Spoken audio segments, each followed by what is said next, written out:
اعوذ باللہ من الشیطان الرجیم بسم اللہ الرحمن الرحیم رب اشرح لی صدری ویسر لی امری واحلل عقدۃ من لسانی یفقهوا قولی واجعل لی وزیرا من اہلی رب زدنی علما رب زدنی علما رب زدنی علما آمین بسم اللہ الرحمن الرحیم۔ سورۃ الملک ہے جی، مکی سورت ہے، اور نبی کریم صلی اللہ علیہ وسلم کی عادت مبارکہ تھی رات کو سورہ ملک پڑھ کر سویا کرتے تھے، اور آپ نے کہا جو اس سورت کو رات کو پڑھے گا یہ عذاب قبر سے اس کی حفاظت رکھے گی انشاءاللہ، تو وہ ضرور پڑھے، اور اس کے مفہوم پر بھی غور فرمایا ہے۔ تبارک الذی بیدہ الملک، بابرکت ہے وہ رب جس کے ہاتھوں میں بادشاہت ہے، وہو علی کل شیء قدیر، وہ ہر چیز پر قادر ہے، یعنی اللہ بابرکت ہے جو ہر چیز کا بادشاہ ہے، اور ہر چیز پر قدرت بھی اسی کی ہے۔ تو پہلی بات یہ ہے کہ ہر چیز اللہ کے اختیار میں، ہر چیز، تو کوئی چیز نقصان نہیں دے سکتی، نفع نہیں دے سکتی جب تک وہ نہ چاہے۔ کوئی شخص کسی کو فائدہ دیتا ہے تو اللہ کے حکم سے، کوئی کسی کو نقصان بھی دیتا ہے تو اللہ کا اذن شامل ہوتا ہے۔ اللہ یہ حکم تو نہیں دیتے کہ جو اس کو نقصان پہنچا دو، لیکن نصیب میں تکلیف لکھی ہوتی ہے، اور پھر انسان اس تکلیف کو گزار لیتا ہے، لیکن آپ کا کوئی کچھ بگاڑ نہیں سکتا جب تک اللہ نے چاہا۔ اس وجہ سے ڈرنا نہیں چاہیے، زندگی کھل کر جیے، اللہ کی رضا کے مطابق جیے۔ کھل کر جینے سے مراد میرا وہ والا کھلنا نہیں جو آج کل چل رہا ہے، ہاں کھلنے سے مراد یہ ہے کہ جو زندگی میں کرنا ہے وہ کرے، علم سیکھنا ہے، پڑھنا ہے، پڑھانا ہے، جو کہنا چاہتے ہیں ڈرے مت، جو نصیب میں ہے وہ ہوگا، جو نہیں ہے نصیب میں وہ نہیں ہوگا، پریشانی کی بات نہیں۔ عمران خان صاحب جو ہے نا، ان کی جس بات میں بہت قدر کرتی ہوں، ویسے ایک سے زیادہ باتیں ہیں ان میں اچھی والی، کمزوریاں بھی ہیں سبھی میں ہوتی ہیں، کس میں کمزوری نہیں ہوگی بھائی، کوئی نبی تو نہیں ہے نا، وہ عام آدمی ہے، کچھ اچھائیاں کچھ برائیاں، لیکن جو اس بندے میں اچھائیاں ہیں ان میں سے ایک ہی ہے کہ وہ ڈرتے نہیں۔ کیوں نہیں ڈرتے؟ کیونکہ انہوں نے ایک بات سمجھ لی ہے، اللہ چاہیں گے تو نقصان ہوگا، نہیں چاہیں گے تو نہیں ہوگا۔ اچھا اگر عمران خان کمپرومائز کر لیتے، کیا ابھی جیل میں نہ ہوتے؟ بتائیں، سوچیں، بتائیں جی۔ ہاں کلاس میں موجود نہ رہا کریں، دماغ بھی حاضر رکھا کریں۔ ہاں جی، کیا خیال ہے آپ لوگوں کا؟ بس کر لیتے، کر لیتے، کوئی تو جیل میں ہوتے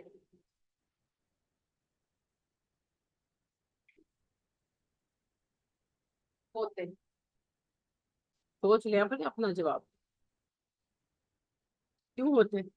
ڈیل کر لیے تو پھر جیل میں یہ ہوتا ہے، اگر تھا کہ تکلیف کاٹ لی تو کسی اور وجہ سے ہو جاتے۔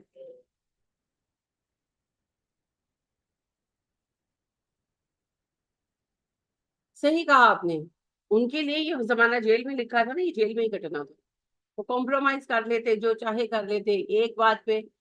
جو بندہ سچ بولنے والا ہوتا ہے نا، اس کا مسئلہ یہ ہے کتنی باتوں پہ کمپرومائز کرے، ہے نا؟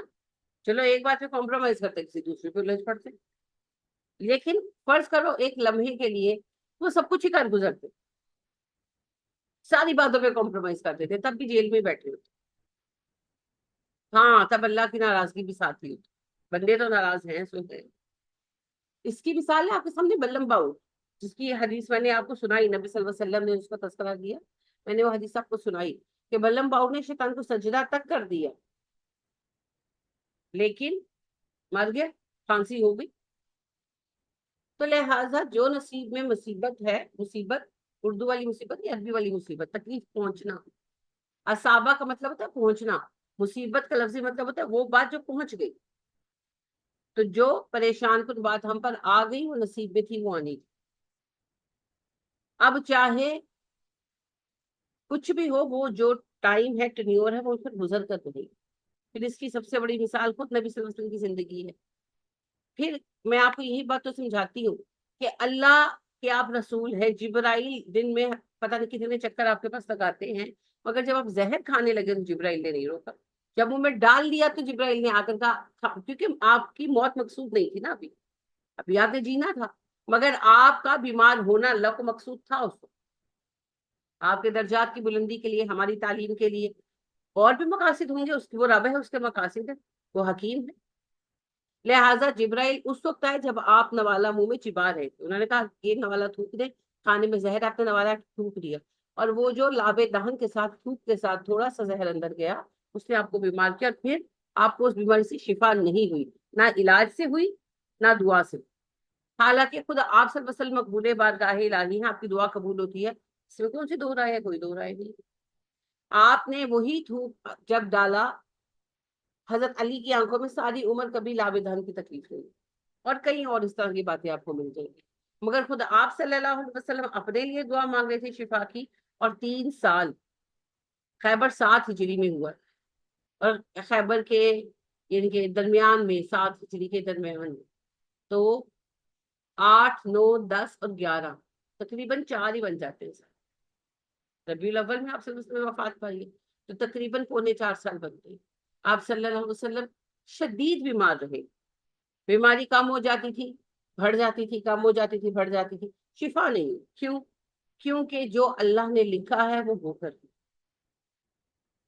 وہ ہو کر، چاہے جبرائیل آپ کے اسسٹنٹ ہوں، آپ کے پاس آتے ہوں، ہمارے پاس تو نہیں آئیں گے، میں ایک مثال کی بات کر رہی ہوں، مگر جب اللہ کی تقدیر ہے تو جبرائیل بھی تو اللہ کا غلام ہے، اللہ کے پابند ہے، وہ اپنی مرضی سے کچھ نہیں کرتے، وہ ہو جائے گا جو اللہ نے چاہا، اور جب اللہ نے نہیں تکلیف دینی، نہیں کوئی پریشانی آنی تو نہیں آنی۔ لہٰذا بنو نذیر والوں نے جب آپ کے قتل کا پلان کیا، تو آپ صلی اللہ علیہ وسلم بنو نذیر کے قلعے پر پہنچے، ابھی آپ نے پیر اٹھایا اندر رکھنے کے لیے تو جبرائیل آ گئے، کہا آپ کے قتل کا انہوں نے یہ منصوبہ بنایا، آپ نے اٹھایا ہوا پیر واپس رکھے، پھر جنگ ہوئی بنو نذیر والوں کے ساتھ، آپ کے قتل کی اس کی وجہ سے نہیں ہوئی، آپ نے اپنی ذات کے لیے کبھی بدلہ نہیں لیا، یہ یاد رکھیے گا۔ بنو نذیر والے بدہدی کر رہے تھے مسلسل، تو مقصود یہی تھا، جا کر ساری بات ہی کرنی تھی ان سے، انہوں نے کہا کہ آ کر بیٹھے، ہم بھی ڈسکس کر لیتے ہیں معاملات کو، تو آپ امن کو پریفر کرتے تھے، آپ اس لیے چلے گئے کہ آپ نے کہا چلو بیٹھ کے بات کرتے، مگر پھر انہوں نے جو ہے یہ عہد سے پہلے یہ آپ کے قتل کی سازش کی، پھر عہد کی جنگ پیش آ گئی، عہد کی جنگ میں انہوں نے کھلم کھلا جو ہے بدہدی کی آپ کے ساتھ، پھر عہد کی جنگ کے بعد آپ صلی اللہ علیہ وسلم نے ان کا پھر فیصلہ کر، تو ایسا آپ صلی اللہ علیہ وسلم کو اللہ نے بتایا۔ اور بھی کئی مواقع، تبوک سے واپسی پر آپ کے حملے کا پلان منافقین نے بنایا تھا، تو اللہ نے سارا پلان بتا دیا تھا، جبرائیل آ کے بتا گئے تھے کہ فلاں فلاں جگہ پر آپ پر حملہ کیا جائے، تو وہاں پر آپ لشکر سے الگ ہو گئے اور ایک دوسرے رستے سے وہ گزر کر آئے، باقی لشکر اپنے رستے سے گزرا، تو وہ جو انہوں نے پلان بنایا ہوا تھا کہ ایسے ایسے اٹیک کریں گے، دھرا کا دھرا رہے، کیونکہ اس وقت آپ صلی اللہ علیہ وسلم کے لیے اس تکلیف میں آنا اللہ کے ہاں منظور نہیں تھا، تو لہٰذا اللہ کا اذن ہوگا تو تکلیف ہوگی، کبھی اس وجہ سے کمپرومائز نہ کریں، سودے بازی نہ کریں زندگی میں۔ حکومتوں کے تو ہمارے معاملات نہیں ہیں، لیکن جہاں پر ہم ہیں وہاں پر جو بھی ہمارے معاملات ہیں، ان معاملات کے اندر کبھی حق کو چھوڑ کر جھوٹ بولنا، باطل کا ساتھ دینا، تکلیف دینا، اذیت دینا کسی کو یا خود کو، یا ایسا کچھ بھی کرنا مت کریں، اس وجہ سے مت کریں کہ جو نصیب میں تکلیف لکھی ہے وہ آ کر دے، اور اگر نہیں لکھی تو کوئی آپ کو نہیں دے سکتا، لہٰذا جو حق ہے اس کا ساتھ، حق کے ساتھ کھڑے، باقی وہ اللہ کو پتہ ہے کیا۔ تو اللہ کی ہر بات پر قدرت ہے جی، اللہ کے حکم کے بغیر نہ کوئی نفع دے سکتا ہے نہ کوئی نقصان، تو اللہ پہ بھروسہ۔ الذی خلق الموت والحیات، وہی رب ہے جس نے زندگی اور موت کو پیدا کیا، یہی ہمارے مقاصد ہے نا دنیا میں، بظاہر ہم نے جو رکھے ہوئے، اللہ نے تو مقصد ہمیں اور دیا، وہ ہم بھول گئے، فراموش کر بیٹھے، ہمارا مقصد ہے زندگی کو بہتر بنانا، ہے نا، اور ہم سب چاہتے ہیں کہ ہم اپنے مقاصد پورے کر لیں تو مرے، وغیرہ وغیرہ، تو اللہ کہتے ہیں زندگی بھی میری تخلیق ہے اور موت بھی میری تخلیق، سب میری مرضی سے کام کرتے، تو جو بھی بہتری آئے گی میں لاؤں گا، کوئی اور تھوڑی لانے والا، وہی زندہ کرتا ہے، وہی موت دیتا ہے، تو پھر اسی رب کے سامنے جو یبلوکم ایکم احسن عملا، زندگی اور موت اس نے پیدا کی تاکہ آزمائے تمہیں کہ تم میں سے کون اچھے عمل کرتا ہے، زندگی اور موت اس لیے پیدا نہیں کی کہ ہم مکان بنائیں، ہم دکانیں چلائیں، ہم کاروبار چلائیں، ہم پتہ نہیں کیا کیا کریں، جو ہم نے خود ساختہ باتیں بنا رکھی ہیں، زندگی اور موت اللہ نے بنائی، اللہ نے اس لیے بنائی، صرف اور صرف اس لیے بنائی تاکہ اللہ ہمیں آزما سکے کہ ہم میں سے کون اچھے کام کرتا ہے، کون برے کام۔ جنت کا انتخاب، جنت کے لیے اہل جنت چنے جا سکے، اور اس کا انحصار اعمال پر۔ تو جو نیک اعمال کرے گا وہ جنت کے لیے چنا جائے گا۔ یہی دنیا میں آنے کا مقصد ہے۔ ہم اس مقصد کو بھول کر ہر چیز لے کر بیٹھے۔ اب آپ یہ دیکھیں نا کہ سارا زور جو ہے نا وہ جسمانی خوبصورتی پر اس میں ڈال دیا نا، ہمیں اس چکر میں ڈال دیا، ساری دنیا کو ڈالا ہوا ہے، کیونکہ ساری چیزوں کے پیچھے کیا ہے؟ پیسہ۔ یہود کے دو مقاصد۔ پہلی بات تو یاد رکھیں کہ ساری دنیا کی خرابی کے پیچھے یہود ہے۔ یہ کوئی جذباتی جملہ نہیں، یہ سنجیدہ ذمہ دارانہ بات میں کہہ دیں۔ اور دوسری بات، یہود کے دو مقاصد ہے، پہلا دنیا پر رول کرنا، گریٹر اسرائیل بنانا، اور دوسرا پیسہ کمانا، کیونکہ پیسے کے بغیر ریاستیں نہیں بن سکتی نا۔ ہر کام کے لیے اب آپ کے جو جنرل بکتے ہیں تو مفت میں بک جاتے ہیں، پیسے ملتے ہیں نا۔ کتنے کتنے ملتے ہیں، کتنے اتنے ملتے ہیں کہ ایک ایک جنرل، ایک ایک وزیر اعظم جو ہے اس سے کتنا کچھ خریدتا ہے، ان کے جو فگرز وہ بتاتے ہیں وہ اتنے زیادہ ہیں کہ اتنے ڈیجٹ گننے نہیں آتے ہیں ہم عام لوگوں کو۔ تو اتنا پیسہ دیتے ہیں نا وہ ایک ایک کو، تبھی اتنے بڑے لیول پر ڈسٹریبیوشن ہوتی ہیں۔ تو پیسہ کہاں سے آتا ہے؟ انہی چیزوں سے۔ تو سب چیزوں کے پیچھے پیسہ ہے، اور دوسری قوموں کی نسلوں کی خرابی ہے۔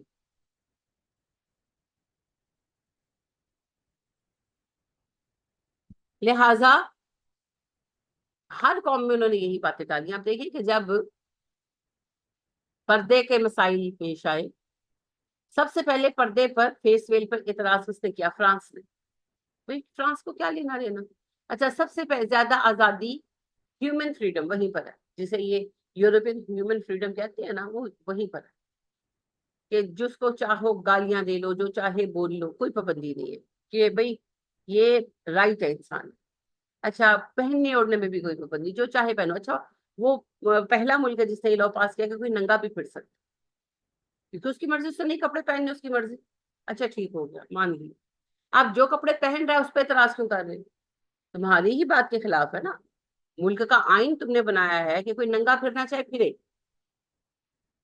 کیونکہ اس کا حق ہے۔ تو جو کپڑا پہن رہا ہے اس پر اعتراض کیوں ہے نا؟ اور یہ سوال بہت اچھا بھی۔ اور وہاں کے جو سنجیدہ لوگ تھے انہوں نے کہا بھی کہ ہم کیوں کسی کو کہیں کہ تم کپڑا کیوں پہن رہے ہو؟ اگر ہم یہ نہیں کہتے کپڑا نہ پہنو، ہم یہ کیوں کہیں کہ تم کپڑا پہن کیوں رہے ہو؟ ہم لوگوں کو کپڑا پہننا سکھائیں گے؟ نہیں، ہمارا کام نہیں ہے، جس نے جو پہننا پہنے۔ لیکن گورنمنٹ نے شور مچایا، بہت شور مچایا، اور پابندی لگائی اور فائن کیا۔ کیوں کیا؟ کیا تکلیف ہے انہیں؟ کیا وجہ بتائیں؟ Make up, make up industry ہے سب سے بڑی make up industry, fashion hub ہے فرانس۔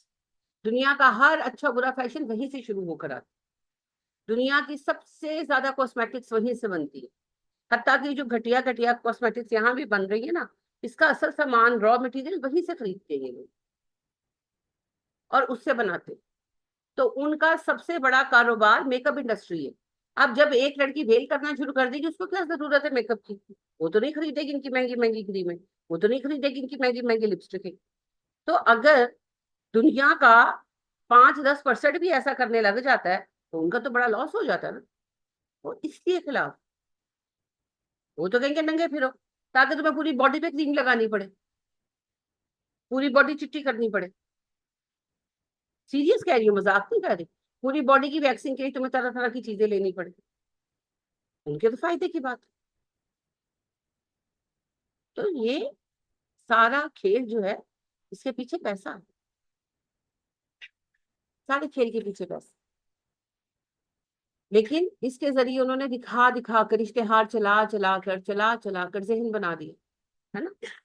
ہندوؤں کے ساتھ تو انہوں نے کھیل ہی اور کھیلا نا۔ ہندوؤں کے تو جتنے دیوی دیوتا وغیرہ ان کے ڈرامے بنتے ہیں، فلمیں بنتی ہیں۔ اب انہوں نے کیا کیا؟ کلین شیو کیے ہوئے رام، ہے نا، کلین شیو کیے ہوئے کرشن۔ اور دلچسپ بات یہ ہے کہ ان کے ہندو یوگی جوگی الگ الگ ہوتے ہیں، یوگی ہوتے ہیں، جوگی ہوتے ہیں، آچاریہ ہوتے ہیں، سارے داڑھیوں والے۔ اور ان کے ڈراموں کے اندر بھی وہ جب ڈالیں گے باقی کرداروں کی داڑیاں ہوں گی، لیکن جو ہیرو ہے نا، ان کے کرشن کی کہانی ہے، رام، ان ساروں کو کلین شیو، صفا چٹ،